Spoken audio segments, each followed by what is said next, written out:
Hey guys, so GAOMON sent me the PD1560 drawing tablet to review, and I was more than obliged, as for the past year on this and the main channel, I've only been using a non-screen drawing tablet. But how does the tablet stack up against, say, a Cintiq, a brand I used back in school? Well, after using the tablet for over a week, I'm going to let you know. Now, to start off with, in Canada, the PD1560 is going for around $500, and even less in America. So it's pretty inexpensive for a 16-inch drawing screen tablet. In comparison, the similar size Cintiq is going for over double that price. Now, like most screen drawing tablets, it can work with Mac and PC and will allow you to draw on the screen. So after I got it set up, the first thing I noticed was the full, beautiful 1080 HD display. The color for me was pretty spot on, but you could still adjust it with the buttons on the side if you want a different look. Now, to the left of the screen sits 10 hotkeys, just waiting to be programmed. Now, I have the memory of a goldfish, so I mostly use my keyboard for hotkeys, but I did make one of the hotkeys a double click, so I could go in and out of symbols and groups more easily in Adobe Animate without tapping a bunch on the screen. It also comes with a stand to set your tablet up and is fully adjustable by clicking down on the back tab. I'm a little embarrassed by how long it took me to figure that out, so just letting you guys know. And it's super sturdy, so even if you have 1, 2, or maybe 3 Siamese cats that love to move your stuff around, this tablet is still plenty safe. Now, the stand comes as its own separate piece inside the box, and they include a little tiny screw to put it together. So you get a little bonus screw for the win.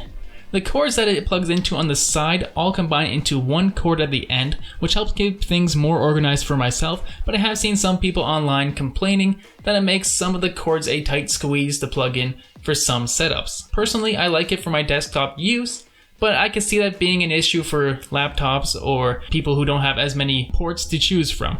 Also inside the box is a handy dandy screen protector, as well as a little square piece of cardstock, so if you put the screen protector on foolishly like myself, you can scrape the air bubbles off to the side to actually enjoy your fully protected screen. They also include some wipes to clean up your screen, which you can use before putting the screen protector on, or just keep them around to wipe things off later. It also comes with a travel bag to take on the go, but it can only fit the screen and not the stand, so I can't imagine using it myself, especially since I work from my desktop most of the time, but it can fit my skinny forearm in there pretty easily, so that's not too bad.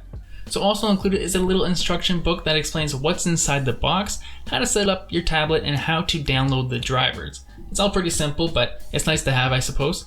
And a 2-fingered glove is also included. Now, I never fully understood why people wore these, but after putting it on, it does make for a smoother ride when you're drawing on your screen, and it kind of makes you feel like the Thanos of the drawing world. 2 fingers here, 2 fingers there, perfectly balanced. The thumb doesn't count. It doesn't count, guys. And most importantly, the pen and its stand. Now, inside of the stand, you'll find a bunch of nib replacements for after you wear the original nib down. And as for the pen itself, it's nicely built and feels quite sturdy. Now, compared to my Wacom pen that I use, it isn't quite as comfortable. The Wacom has a softer material over the pen that makes for a nicer grip, while the GAOMON pen feels a little bit stiffer. Also, the GAOMON pen will need to be charged from time to time with this included cord, but apparently it lasts for like 300 hours, so you should really only have to charge it maybe once a month, maybe every few weeks. And I've used it for 7 days straight and only charged it on the first night and haven't had to charge it since, so it's lasted longer than I was worried that it might last, because I didn't want it to be charging it every night in case I had to work,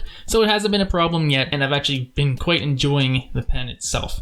But okay, let's get into the drawing. So coming from a 2D animation education, when I draw, I'm still used to using pencil and paper, so whenever I can get closest to that, I'm probably at my happiest. And the PD1560 delivers on that front. The pen runs smoothly down the screen, easily picks up on my little details. The pen pressure is on point.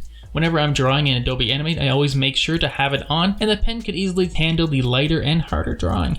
Now, one thing you may notice is there still is a bit of parallax with the screen and the pen. While it's pretty close to the drawing where the pen is placed, it's still sometimes off by just a little bit.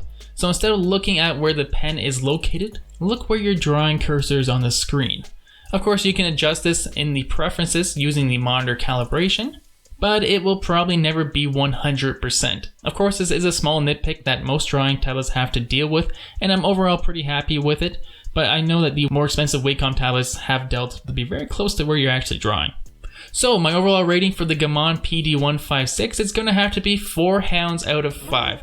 Factoring in the price and what it offers, this is a great drawing tablet, especially if you're just getting into drawing and animation and want to start taking it more seriously. It's super great for designing in Adobe Animate and has helped speed up my workflow compared to the non-screen drawing tablet I was using before, especially helpful since the current animation I'm working on is pretty big, like 65 years big, if you know what I'm saying. So hopefully that answers everything about the PD1560, but if you have other questions, leave a comment down below and I'll get back to you as soon as I can.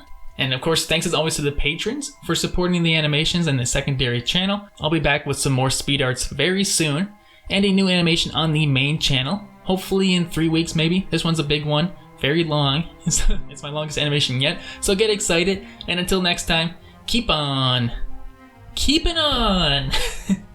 Oh boy, I gotta think of a better ending than that. A better ending. Come on, Siams, a better ending, please. I gotta get a better ending than that.